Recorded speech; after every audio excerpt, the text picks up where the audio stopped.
Chères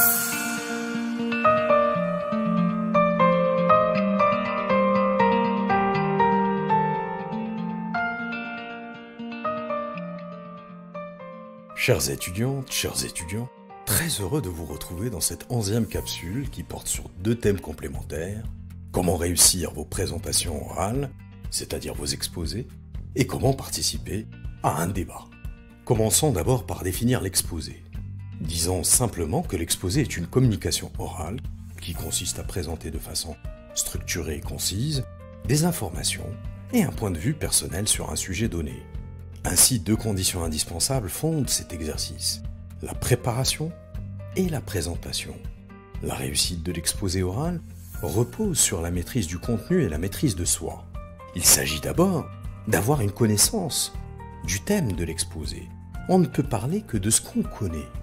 Il convient ensuite de savoir gérer ses propres émotions lors de la présentation, et ce en regardant son public, pour tisser un lien avec lui et gagner sa confiance, en évitant de lire intégralement son exposé, en présentant le thème, les objectifs et le plan de l'exposé dès le début, le top, en saisissant le public de temps en temps, en gérant le stress, le trac, l'anxiété, en répondant aux questions de manière posée et calme, et en respectant le temps réservé à l'exposé.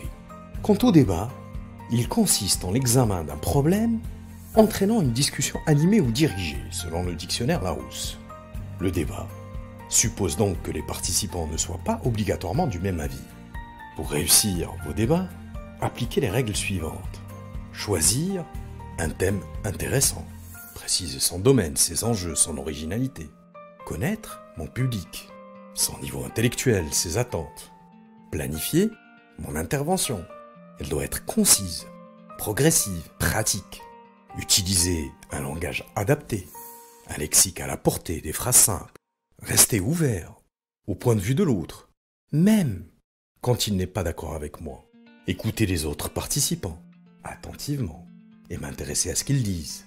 Défendre mes opinions avec des arguments convaincants et sans agressivité.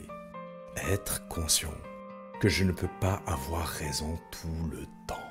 Chères étudiantes, chers étudiants, prenez en considération ces quelques points et je suis certain que vous participerez au débat avec toujours autant de plaisir.